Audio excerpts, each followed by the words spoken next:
অবশেষে দুই বউকে এক করে দিলেন ঢালিউড সুপারস্টার সাকিব খানের মা নূরজাহান।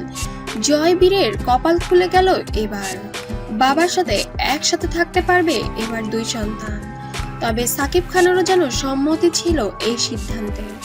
সাকিব খানও চেয়েছিল যে সব বাধা বিভেদ ভুলে ওরা সবাই একসঙ্গে একই ছাদের নিচে থাকবে, যাতে আর কোনো বিতর্কের তৈরি না হয়।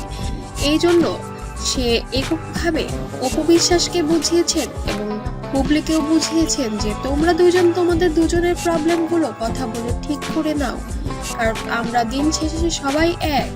আমার দুই সন্তানও ভালো থাকবে, তোমরা দুইজনের মনের বিভেদ ভুলে গেল।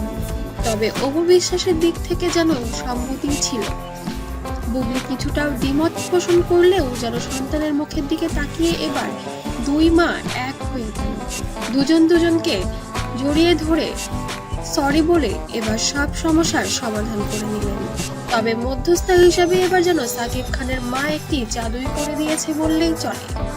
সাকিব খানের মায়ের কথা যেন ফেলতে পারেনি দুই বোন। এবার সাকিব খানের মায়ের আদেশে দুজন এক হয়ে গেল। সাকিব খানের দরদের